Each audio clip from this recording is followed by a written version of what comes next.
اللہ 1500واں جشن ولادت الحمدللہ سوجل آنے والا ہے۔ اللہ پاک ہمیں خیر کے ساتھ عافیت اور سلامتی کے ساتھ پیارے آقا صلی اللہ علیہ وآلہ وسلم کا جشن ولادت منانے کی توفیق عطا فرمائے۔ خوب درود پاک کی کثرت کیجئے، ابھی سے ہی اچھی اچھی نیتیں فرما لیں کہ انشاءاللہ الکریم خوب درود پاک پڑھیں گے، خوب قرآن پاک کی تلاوت کریں گے، خوب صدقہ و خیرات کریں گے، پیارے آقا صلی اللہ علیہ وآلہ وسلم کے ثنا خوانی کریں گے، خوب کثرت سے درود پاک پڑھیں گے، کیونکہ ہر درد کی دوا ہے صلی علی محمد صلی اللہ علیہ وآلہ وسلم، اور تعویذ ہر بلا ہے صلی علی محمد صلی اللہ علیہ وآلہ وسلم۔ میسیجز کافی سارے دیتا ہوں، یہ ہمارے ایک اسلامی بھائی ہیں، انہوں نے میسیج کیا ہے کہ حلال اور آسان روزگار کے لیے کوئی وظیفہ بھی بتا دیجئے۔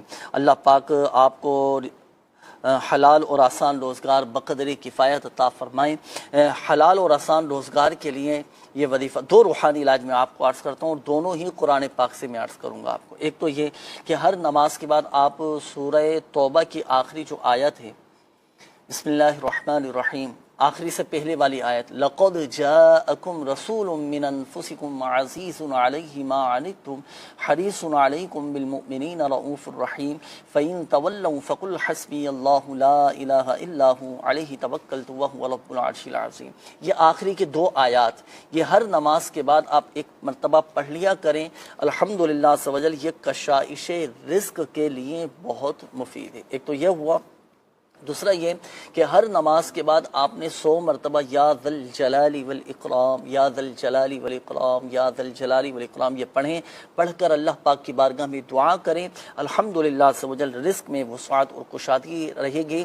اور اس کا ایک فائدہ یہ بھی ہوگا کہ یہ اللہ پاک کے وہ مبارک اسماء ہیں کہ ان مبارک اسماء کو پڑھ کر جب اللہ پاک کی بارگاہ میں دعا کی جائے، اللہ پاک دعا قبول فرماتا ہے۔ تو وظیفہ ایک ہے، فوائد دو ہیں۔ دعاؤں کی قبولیت کے لیے بھی یہ وظیفہ ہے، اور رزق حلال میں برکت اور کشادگی کے لیے بھی الحمدللہ یہ وظیفہ کیا جاتا ہے۔ یہ ایک اور میسج ہے، کرن نام ہے، انہوں نے کہا ہے کہ گردے میں تکلیف رہتی ہے، 9 ماہ پہلے گردے میں پتری ہو گئی تھی، اس کا آپریشن ہوا ہے، اس کے بعد بھی درد رہتا ہے، تو 7 مرتبہ سورہ الم نشرح پڑھ کر اپنے اوپر دم کریں، پانی پر دم کر کے بھی پئیں۔ اسی طرح آپ نے یہ بھی کہا ہے کہ کچھ بھی کھاتی ہیں تو الٹی ہو جاتی ہے، تو جو بھی کھانے کی چیز ہے، پینے کی چیز ہے، سورۃ الطارق پڑھ کر دم کر لیں، پھر وہ کھائیں یا پئیں، انشاءاللہ الکریم یہ الٹیاں آنا، یہ وومٹنگ انشاءاللہ الکریم یہ بند ہو جائے گی الحمدللہ سبحان اللہ پاک شفا عطا فرمائے۔ اس کے علاوہ روحانی علاج کے سوال سے رابطہ کر کے تعویذات وغیرہ بھی حاصل کیجیے گا، انشاءاللہ الکریم فائدہ حاصل ہوگا۔ یہ ایک اور میسیج ہے وزیر آباد سے، انہوں نے کہا ہے کہ قد لمبا کرنے کے لیے کوئی وظیفہ عطا فرما دے۔ دیکھیے قد لمبا یہ جسمانی ساخت پر بھی منحصر ہے نا، بعض اوقات یہ ہوتا ہے کہ عمر کا ایک حصہ ہوتا ہے کہ اس عمر میں آ کر پھر جب اس عمر کے اس حصے پر پہنچ جائیں تو پھر قد نہیں پڑتا۔ اللہ پاک خیر فرمائے، شفا اللہ پاک کے حکم سے ملتی ہے، مسائل حل کرنے والی ذات اللہ تبارک و تعالیٰ کی یہ دعا بھی کریں، اور اپنے ڈاکٹر سے، اپنے طبیب سے مشورہ بھی کر لیں، انشاءاللہ الکریم فائدہ حاصل ہوگا، دعاؤں کے ذریعے آپ کا مسئلہ حل ہو جائے گا انشاءاللہ الکریم۔ وظیفہ بھی چلو میں عرض کر دیتا ہوں، 100 مرتبہ یا سمیع اول اور آخر 3 بار درود پاک کے ساتھ پڑھ کر دعا کیجیے، انشاءاللہ الکریم فائدہ حاصل ہوگا۔ یہ ایک اور میسیج ہے جڑا والا سے، انہوں نے کہا ہے کہ نظر کی کمزوری کا کوئی روحانی علاج بتا دیں۔ آنکھوں کی بینائی اگر کمزور ہونا تو جب بھی آپ وضو بنائیں تو وضو بنانے کے بعد 1 مرتبہ سورۃ القدر، انا انزلناہ فی لیلۃ القدر یہ پڑھ لیا کریں، الحمدللہ سبحان نظر کی کمزوری دور ہو جائے گی، نظر تیز ہو جائے گی۔ اچھا یہ تو وضو بنانے کے بعد ہوا۔ اسی طرح ہر نماز کے بعد آپ نے 11 مرتبہ یا نورو پڑھ کر دونوں ہاتھوں کی انگلیوں پر دم کر کے یہ آنکھوں پر پھیر لیں، الحمدللہ سبحان نظر کی کمزوری دور ہوگی، بینائی آپ کی تیز ہو جائے گی اللہ پاک کے حکم سے۔ اللہ پاک شفا عطا فرمائے۔ مزید چلائیے، صلو علی الحبیب صلی اللہ تعالی علی محمد صلی اللہ علیہ وسلم۔ مدنی چینل کے ناظرین، آج ہم موجود ہیں کراچی کے علاقے گلشن اقبال کی جامع مسجد فیضان امام اعظم میں۔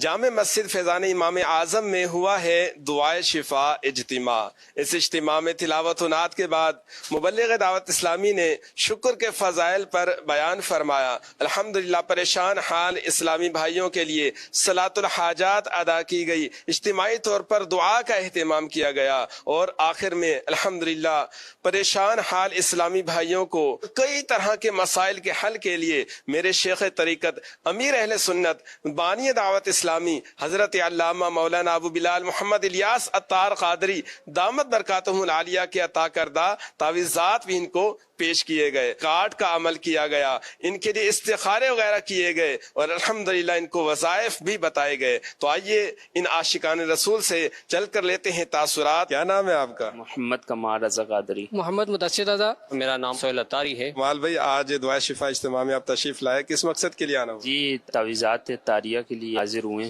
پہلے بھی کبھی لیے آپ نے جی تعویذ؟ الحمدللہ نظر اور دم کا لیا ہے، الحمدللہ بہت فائدہ ہوا ہے۔ جسمانی تھکاوٹ کو دور کرنے کے لیے کوئی روحانی علاج بتا دی۔ جنات وغیرہ جو تنگ کرتے ہیں اس کے متعلق روحانی علاج ارشاد فرمائیں۔ میرا سوال یہ ہے کہ ہاتھ پاؤں سن ہو جاتے ہیں تو اس کے لیے کوئی روحانی علاج ارشاد فرما دیں۔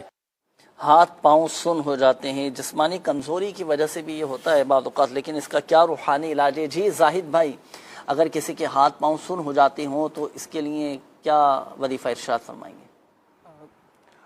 ایسے اسلام میں جن کے ہاتھ پیر وغیرہ سن ہو جاتے ہیں، بعض اوقات جیسے کہ آپ نے فرمایا خون یعنی کہ خون کی کمی کے باعث بھی ہوتا ہے، باقی ڈاکٹرز وغیرہ کو بھی چیک اپ کروائیں، اور روحانی علاج کے اسٹال سے بھی اس کے لیے تعویذات وغیرہ لیں۔ پینے کے حوالے سے خاص طور پہ تعویذات وغیرہ دیے جاتے ہیں، اللہ کی رحمت سے یہ مسائل حل ہو جاتے ہیں۔ اور ساتھ ہی ساتھ جو ہے یہ لا حول ولا قوت الا باللہ العلی العظیم، لا حول ولا قوت الا باللہ العلی العظیم، یہ 60 دفعہ پڑھ کر پانی پر دم کر کے یہ پیتے رہیں۔ اللہ نے چاہا تو انشاءاللہ الکریم یہ جو ہاتھوں کا سن ہونا ہے، یہ جو تکلیف وغیرہ انشاءاللہ الکریم اس سے راحت حاصل ہوگی۔ اچھا، اگر شریر جنات تنگ کرتے ہوں، پریشان کرتے ہوں، کاموں میں رکاوٹیں ڈالتے ہوں، تو ان کے شر سے بچنے کے لیے کیا وظیفہ پڑھیں گے؟ امیر سنت دامت برکاتہم العالیہ کے رسائل میں الحمدللہ یہ وظیفہ لکھا ہوا ہے کہ رات کو سونے سے قبل سورہ اخلاص، سورہ فلق اور سورۃ الناس، یہ تینوں صورتیں پڑھیں اور ہاتھوں پر دم کریں، اور یہ پورے جسم پر یہ پڑھ کر یہ پھیر لیں۔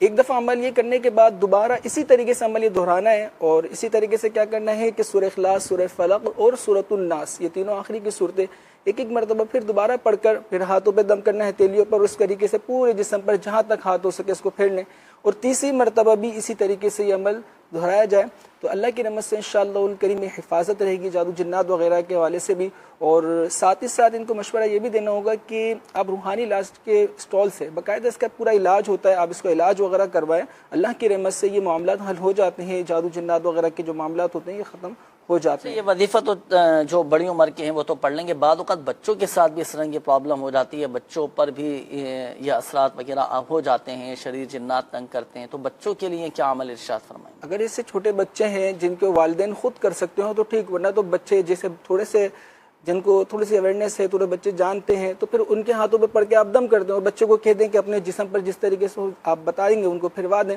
تو انشاءاللہ ان کے بچوں کی بھی حفاظت رہے گی۔ بچوں کے تعویذات وغیرہ بھی ہوتے ہیں اثرات وغیرہ سے، شریر جنات کے شر سے محفوظ رہنے کے لیے؟ جی جی، حفاظتی طور پر الحمدللہ ہمارے روحانی علاج کے اسٹال پر یہ تعویذات وغیرہ دیے جاتے ہیں بچوں کی حفاظت کے لیے، یہاں تک کہ اغوا سے حفاظت کے حوالے سے بھی تعویذات وغیرہ دیے جاتے ہیں، اور بڑوں کے لیے، بچوں کے لیے، ہر عمر کے جو افراد ہوتے ہیں ان کے لیے الحمدللہ روحانی علاج کے اسٹال سے یہ تعویذات وغیرہ حاصل کیے جا سکتے ہیں۔ جنات بھی اغوا کر کے لے جاتے ہیں؟ حضور غوث پاک رضی اللہ تعالیٰ عنہ کے دور مبارک میں واقعہ بتایا گیا ہے، اور الحمدللہ کتابوں میں بھی ہے، تو اس طریقے سے واقعات بھی ہوتے ہیں کہ اس طریقے کے بتایا جاتا ہے بزرگوں کے واقعات سے بھی۔ تو اس میں یہی ہے کہ جیسے کہ وضو کرتے وقت ایک عادت یہ بھی بنا لیں کہ اپنے وضو کے درمیان یا قادر پڑھتے رہیں، تو انشاءاللہ الکریم اللہ نے چاہا تو یہ شریر جنات وغیرہ اور بھی دوسری چیزیں اغوا وغیرہ ہونے سے بھی حفاظت رہے گی۔ ماشاءاللہ۔ جسمانی تھکاوٹ دور ہونے کے لیے کیا وظیفہ ارشاد فرمائیں گے؟ یہ ناظرین کی طرف سے آیا تھا سوال۔ ایک تو پیارے امیر اہل سنت دامت برکاتہم العالیہ کی طرف سے ایک پیاری پیاری ترغیب، ابھی تو ماہ ربیع النور شریف جو کہ 1500 سالہ جشن ولادت منایا جا رہا ہے، اس کے حوالے سے امیر اہل سنت نے فرمایا کہ روزانہ ہو سکے تو 1500 مرتبہ درود پاک پڑھنے کا ایک معمول بنائے، اللہ کی رحمت سے اس سے تو کئی برکتیں مل جائیں گی۔ اور اس کے علاوہ بھی الحمدللہ روحانی علاج کے بستے سے بھی تعویذات وغیرہ لے سکتے ہیں، اس حوالے سے پینے کے لیے تعویذات وغیرہ دیے جاتے ہیں، اور چلتے پھرتے بھی یا سلاموں کا ورد کرتے رہیں، جب یہ کچھ بھی کام وغیرہ کر رہے ہیں، کچھ بھی معاملات ہیں تو یا سلام یہ پڑھتے رہیں کثرت کے ساتھ، اور یہ درود پاک کا بھی کثرت کرتے رہیں، اللہ کی نعمت سے تھکاوٹ یہ جو بھی پریشانی انشاءاللہ یہ دور رہے گی۔ ماشاءاللہ ماشاءاللہ۔ غصے کا اور سکون کا کوئی روحانی علاج بتائیں۔ ایک ہی میسج میں ان دونوں نے یہ دو پرابلم انہوں نے لکھی ہیں کہ غصے کا بھی بتائیے اور سکون کا بھی روحانی علاج ارشاد فرمائیے۔ جی زاہد بھائی۔ اس حوالے سے یا ودودو ایک مرتبہ پڑھ کر اول آخر درود پاک کے ساتھ پڑھ لیں اور پانی وغیرہ پہ یہ دم کر لیں، اور چاہیں تو کولر وغیرہ میں دم کر لیں، ساتھ دوسرے گھر والے بھی پی سکتے ہیں، لیکن خاص طور پہ یہ جو جن کے معاملہ ہے، جن کو غصہ زیادہ آتا ہے، تو یہ پڑھ لیں اور پانی میں دم کر لیں اور اس کو استعمال میں رکھیں، پانی کو وقتاً فوقتاً پیتے رہیں۔ اور اس کے علاوہ اب ظاہر سی بات ہے کہ تھوڑا سا اپنی نیچرز وائز بھی تھوڑا سا غور کریں کہ کن باتوں پہ غصہ آ رہا ہے۔ بعضوں کا تو ہوتا ہے کہ غصہ بے جا آ رہا ہوتا ہے، چھوٹی چھوٹی باتوں پر غصہ ہو جاتے ہیں، کوئی اس طرح بڑا معاملہ ہوتا نہیں ہے، پر ہوتا ہے نا لوگوں کی ایک کیفیت ہوتی ہے جہاں پر یہ دیکھ بھائی چھوٹی چھوٹی باتیں ہیں جذباتی ہو جاتے ہیں، ایک دم تیش میں آ جاتے ہیں، آپے سے باہر ہو جاتے ہیں، اور بڑا سنبھالنا ایسے لوگوں کو بڑا مشکل بھی ہو جاتا ہے۔ اچھا یہ تو آپ نے وظیفہ جو ارشاد فرمایا درود پاک پڑھ لیں، اچھا وہ تو خود پڑھے نہ پڑھے اب واللہ عالم، اگر ہم چاہتے ہیں کہ سامنے والے کا غصہ کم ہو جائے، یہ جو سامنے جذبات میں آ رہے ہیں ان کا غصہ ٹھنڈا کرنا ہو، تو اس کے لیے ہے کوئی وظیفہ کہ ہم خود پڑھ لیں تو اس کا غصہ کم ہو جائے؟ پیارا سا ایک جملہ کہا جاتا ہے، ایک چپ سو سکھ۔ تو اگر اس ٹائم جب ظاہر سی بات ہے غصہ آتا ہے، غصہ آنا برا نہیں ہے، غصے کا اظہار میں بعض اوقات انسان جو ہے الٹا سیدھا کہہ جاتا ہے اور بعد میں افسوس کرتا ہے۔ اگر اس ٹائم خاموشی ہی اختیار کر لے تو یہی ایک بہت بڑا طریقہ ہوگا کہ اس کی خاموشی اللہ نے چاہا تو اس کے غصے کا یہ علاج بنتی جائے گی۔